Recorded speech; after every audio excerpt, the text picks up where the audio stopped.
El DJ cortó la música, pero no creo que nadie lo notara de inmediato. El silencio que invadió el salón de banquetes era pesado, de esos que te sacan el aire de los pulmones y dejan a todos inmóviles. Los invitados miraban fijamente el centro de la pista de baile, con sus copas de champán congeladas, a medio camino de sus labios, sin saber si esto era parte del espectáculo o un ataque de nervios. De pie, rígido como una tabla con su uniforme de gala blanco, estaba Jack Sterling, el prometido de mi hermana, y el hombre al que todos habían estado llamando héroe toda la noche. Su rostro estaba pálido, despojado de todo su arrogante color, y sus ojos estaban fijos al frente en una mirada aterrorizada e inexpresiva. Frente a él, yo estaba de pie con un vaso de plástico de ponche de frutas tibio, con una expresión que decía que preferiría estar en cualquier otro lugar. Suspiré, tomé un sorbo lento y rompí en voz baja el silencio asfixiante. Dije, «Descansa, comandante». Pero él no se movió, apenas respiró. No podía, porque en ese momento no estaba mirando a su futura cuñada, la decepción de la familia, que arreglaba ordenadores para ganarse la vida. Estaba mirando a una contraalmirante de 2 estrellas de la inteligencia naval, y sabía exactamente quién estaba por encima de quién en el rango. Para entender por qué mi propia madre intentó disculparse por mi existencia 5 minutos antes, hay que entender la mentira que les había estado permitiendo decir durante 15 años. Rebobinemos 20 minutos. El aire del club de campo olía a dinero viejo, perfume caro y desesperación. Llevaba mi habitual vestido azul marino, conservador, liso, el tipo de prenda que te hace mimetizarte con la pared y desaparecer. Ese era el objetivo. Intentaba sobrevivir a otro de estos eventos sin un incidente. Pero mi madre, Patricie, una mujer que veía a sus hijos únicamente como accesorios para su propia vanidad, tenía otros planes. Estaba paseando a Jack y a mi hermana como ponis de exhibición, disfrutando de la envidia del vecindario. Intenté escabullarme cerca de la mesa del buffet para evitar la inspección, pero Patricia me acorraló entre el cóctel de camarones y la escultura de hielo. Sus ojos se entrecerraron mientras escaneaba mi atuendo, buscando un defecto. Al no encontrar ninguno, extendió la mano y me ajustó el cuello agresivamente, sus uñas clavándose ligeramente en mi cuello, un recordatorio físico de quién mandaba. Luego vino el susurro, agudo y venenoso, diseñado para que los invitados no escucharan su desdén. «Por favor», sisó, a través de una sonrisa falsa y forzada. «Jack es un SEAL, es un guerrero, ha visto cosas que tú no podrías entender. No lo aburras con tus pequeñas historias de introducción de datos».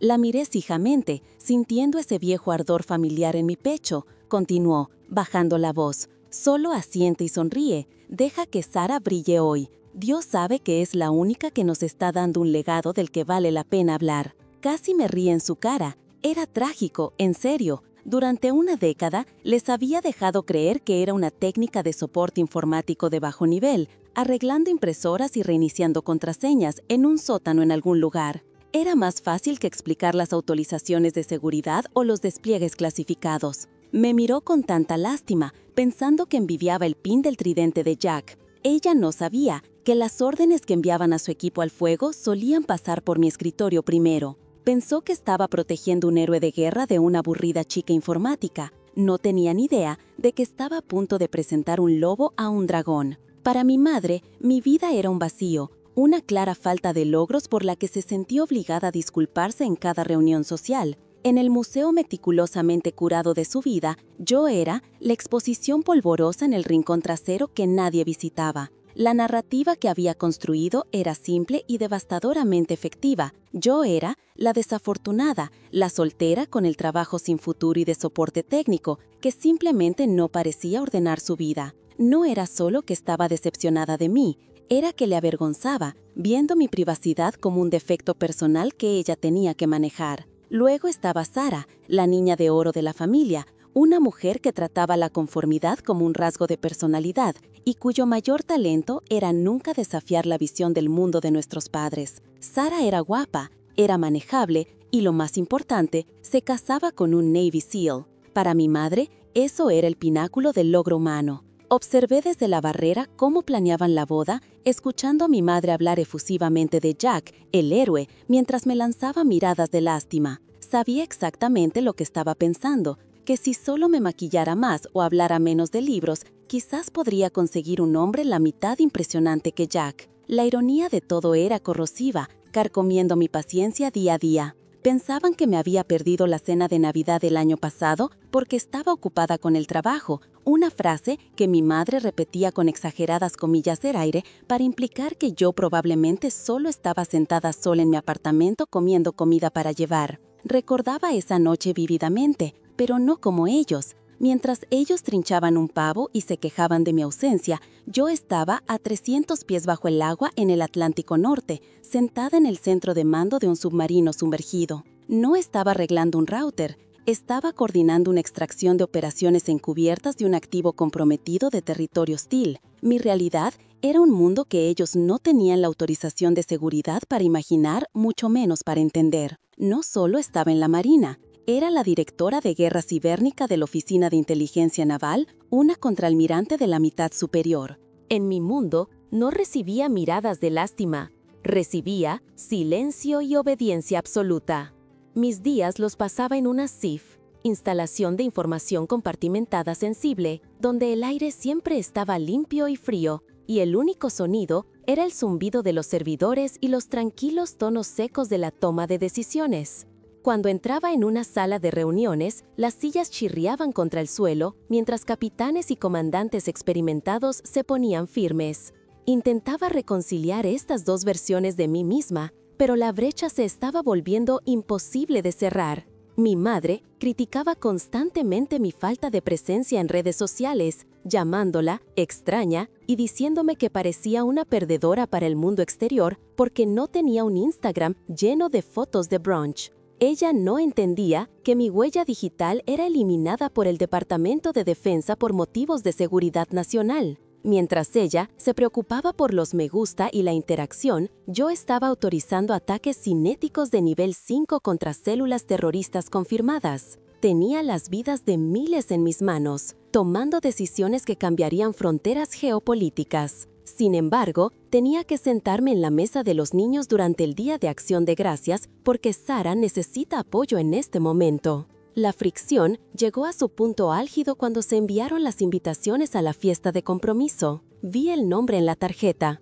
Comandante Jack Sterling, y sentí una punzada fría de reconocimiento. No solo lo conocía como el prometido de Sara, conocía su número de servicio, sus puntuaciones de entrenamiento y su historia operativa completa. Había aprobado personalmente sus últimas 3 órdenes de despliegue. Había revisado los informes posteriores a la acción de su tiempo en el Cuerno de África. Para mi familia, era un guerrero mítico. Para mí, era un activo devastadoramente efectivo bajo mi autoridad de mando. Debaté saltarme la fiesta por completo. Hubiera sido la opción fácil, fingir otra emergencia laboral, permanecer en las sombras y dejarles tener su noche. Pero entonces pensé en la forma en que mi madre me había mirado a principios de esa semana. La forma en que había suspirado y dijo, «Intenta no avergonzarnos a Lara». Ese fue el punto de inflexión. Me di cuenta de que esconderme ya no me protegía. Los estaba habilitando. Sabía algo que ellos no. Jack Sterling era un profesional. Y todo profesional en la Armada conoce el rostro de la directora de guerra cibernética. Mi retrato oficial colgaba en la pared de la cadena de mando de su base en Coronado, mirándolo fijamente todos los días que entraba en el cuartel general. Revisé mi reflejo en el espejo del pasillo antes de irme, alisándome el sencillo vestido azul marino que mi madre tanto odiaba. No llevaba mi uniforme, pero llevaba la verdad. Si querían juzgar el uniforme, decidí que finalmente tendrían que respetar el rango. Entré en ese salón de baile sabiendo 2 cosas. 1, los camarones probablemente estaban congelados. Y 2, el comandante Sterling estaba a punto de tener el encuentro social más aterrador de su carrera. Cuando finalmente entré en el salón de baile, me moví con el paso preciso y mesurado que usaba al entrar en una sala de reuniones, no el andar apologético que mi familia esperaba. Para ellos, mi silencio no era disciplina, era solo otro síntoma de mi infelicidad perpetua, una fase de mal humor que había durado 30 años. Mi hermana Sara, la futura novia que veía el mundo a través de un filtro de optimismo agresivo, me interceptó cerca del bar. Me apretó el brazo con una sonrisa de lástima, inclinándose para susurrar como si fuéramos adolescentes conspiradoras.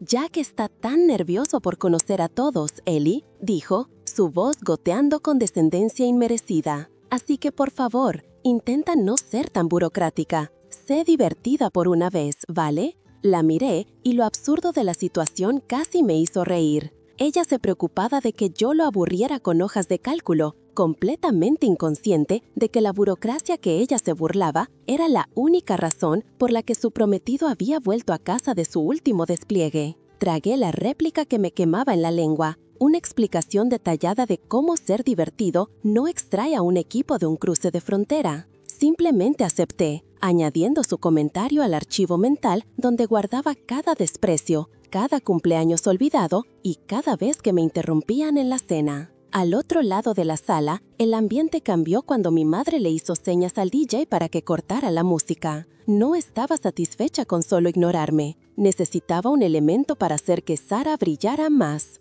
Y yo siempre fui la sombra conveniente. La observé moverse hacia el escenario, una depredadora que sentía debilidad, lista para usar mi percibida mediocridad para elevar al nuevo niño de oro de la familia.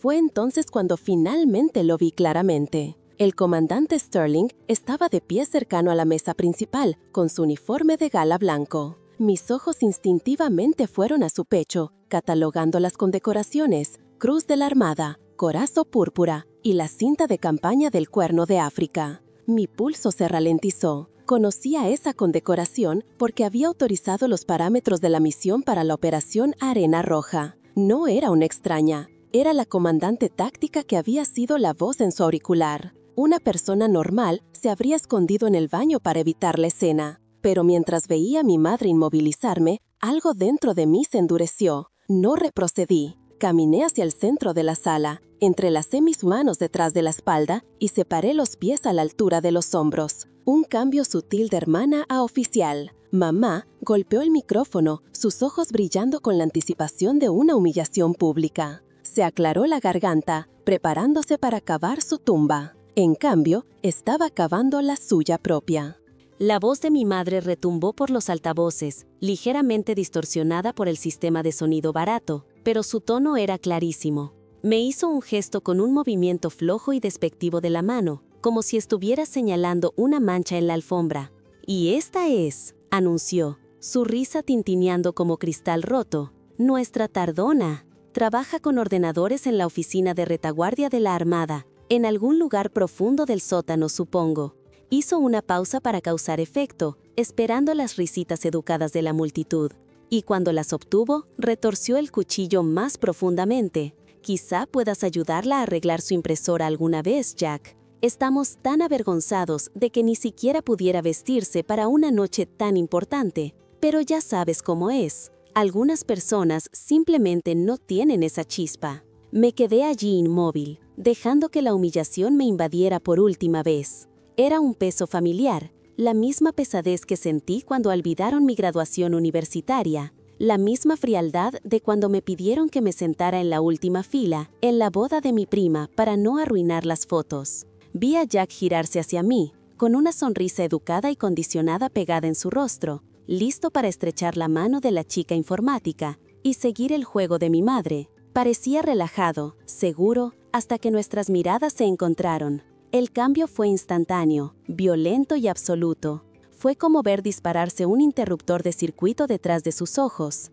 La sonrisa educada desapareció, reemplazada por una mirada de puro terror primario, que yo solo había visto en los rostros de oficiales jóvenes que habían cometido errores catastróficos. El color no solo se le fue de la cara, sino que huyó, dejándolo ceniciento contra el blanco imputo de su uniforme. Ya no estaba mirando a la aburrida hermana de su prometida. Su cerebro había obviado el entorno social y activado los profundos protocolos de anulación que le habían inculcado durante el BUDS. Reconoció la intensidad específica de mi mirada, la misma mirada que lo observaba cada mañana desde las fotos de la cadena de mando en la pared de Coronado. Su mano se relajó. El vaso de whisky de cristal que sostenía se le escapó de los dedos y se hizo añicos contra el suelo de madera. El sonido explotó como un disparo en la habitación silenciosa. Nadie se movió. Antes de que el cristal se asentara, El cuerpo de Jack se puso, literalmente, puso en una posición rígida de atención.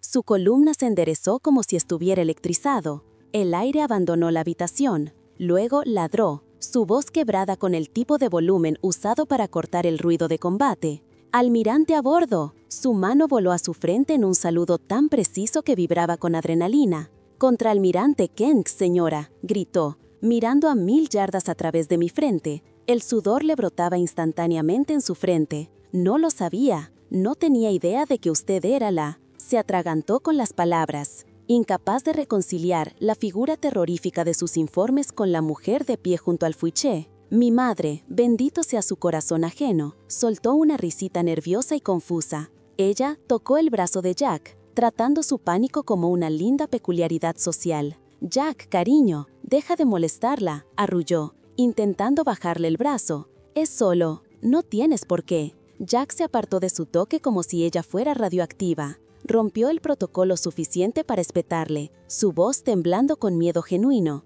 «Patrice, cállate», sisó, sus ojos sin apartarse de los míos. «Ella es la directora de operaciones de inteligencia naval. Es una oficial superior. Ella supera en rango a Dios en este código postal». El silencio que siguió fue delicioso, pesado y absoluto. Lo dejé flotar allí durante 3 segundos agonizantes, dejando que las palabras se hundieran en la pared de yeso, dejando que mi madre procesara la imposibilidad de lo que acababa de escuchar. La miré, viendo su boca abrirse y cerrarse sin sonido, y luego volví a mirar a Jack. Lenta y casualmente, levanté la mano y devolví el saludo, un movimiento perezoso y practicado que solo el alto rango permite. «¿Cómo estaba, comandante?», dije, mi voz calmada, baja y resonando en la quietud.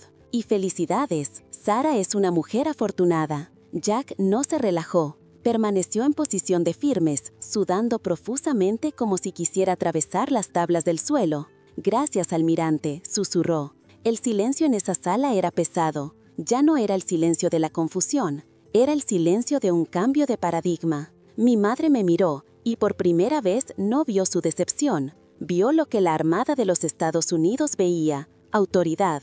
El silencio se rompió rápidamente, reemplazado por un alboroto frenético. Personas que ni siquiera me habían mirado en toda la noche, mi tía, las amigas de mi madre, primos lejanos, se abalanzaron de repente, los nombres brotando tratando de establecer contactos con una oficial superior. Sentí una oleada fría de vindicación al ver la jerarquía social en tiempo real. El comandante Sterling, en cambio, estaba en verdadera angustia. Se tambaleó hacia adelante, susurrando frenéticamente: «Almirante, señora, lo siento, todo eso me suena mal. No tenía ni idea de su identidad. Mi prometida es mi...». Lo interrumpí suavemente, mi voz baja y autoritaria. Le aseguré que estaba bien, pero el daño ya estaba hecho. La barrera de rango irrefutable se había establecido entre nosotros. Mi madre, Patrice, fue la única que intentó tomar el control de la narrativa. Se abalanzó hacia mí, con el rostro brillante y totalmente desprotegido, solo cálculo. Abrió los brazos para un abrazo, lista para girar instantáneamente de la decepción a «mi hija famosa, la almirante». Su voz era estridente con falso orgullo. «Mi hija va almirante. Oh, ¿por qué no nos lo dijiste? Podríamos presumir, podríamos tener al secretario de la Marina en la boda». No la abracé de vuelta. Levanté las manos, deteniéndola en seco. La miré directamente a los ojos, y la frialdad de la CIF, mi mundo real, entró en mi voz. «No te lo dije, madre», dije con suficiente claridad para que los invitados más cercanos escucharan. «No te lo dije porque el trabajo que hago requiere discreción absoluta. Requiere una dedicación silenciosa que no busca validación pública. Y requiere un profundo respeto por la seguridad, algo de lo que esta familia carece». La sonrisa se le borró de la cara, reemplazada por pura confusión. No quería una confrontación lacrimógena ni una disculpa vacía. Quería paz, y me di cuenta de que solo podría conseguirla usando la burocracia que ella odiaba como mi escudo. Continué explicando en tonos calmados y medidos que, debido a que mi identidad y posición, mi autorización de nivel 5, habían sido expuestas públicamente en su evento, ahora tendría que cortar y limitar severamente todo contacto con mi círculo civil para proteger la seguridad operativa. Esto no era una elección, Era una consecuencia de su espectáculo. Le dije que por su propia seguridad y la integridad de la inteligencia nacional, simplemente ya no podía arriesgarme a la proximidad. Era la forma más educada, profesional e innegable de decir, te corto para siempre, y la Armada lo exige. Me alejé de la fiesta de compromiso, no con la tristeza de la paria, sino con la profunda y tranquila libertad de la liberada. Finalmente había cortado el cordón de la expectativa que me había asfixiado durante décadas. Un año después, el incidente era solo un frío recuerdo. Ya no era Ayar Kent, la tardona del buffet. Era la contraalmirante Kent, ahora destinada en el Pentágono, trabajando en un entorno donde la autoridad era visible y el respeto se ganaba, no se heredaba. Mi nuevo mundo era estéril, centrado y totalmente desprovisto de actuación. Cuando hablaba, la gente escuchaba porque mi análisis era sólido, no porque estuvieran obligados por la sangre. Estaba rodeada de una verdadera familia, una construida sobre el respeto mutuo, la competencia y el riesgo compartido, una conexión más fuerte que cualquier obligación familiar. Un pesado sobre de lino llegó a mi dirección privada, la invitación de boda de Sarah y Jack. Hice una pausa, sin sentir nada más que una tenue y cansada indiferencia. Pensé en las horas que Jack había pasado en posición de firmes ese día, el miedo en sus ojos y el alto costo del juego de estatus de mi madre. Aprobé un regalo genérico caro de unos grandes almacenes y escribí, lamento no poder asistir, compromiso clasificado, en la tarjeta RSB antes de destruir el sobre original. No necesitaba asistir para demostrar mi valía. Mi silencio habló volúmenes. La verdadera victoria no fue el saludo, fue la profunda y tranquila libertad que siguió. Me di cuenta de que durante demasiado tiempo había buscado validación de personas incapaces de darla. Mi madre quería un legado que pudiera exhibir en fiestas. Yo elegí un legado que mantiene al país seguro mientras ella duerme. Algunos héroes son celebrados con brindis, los verdaderos son reconocidos con un saludo. Si alguna vez has sido subestimado por las personas que deberían haberte conocido mejor, dale a ese botón de me gusta y cuenta tu historia en los comentarios. Despedida.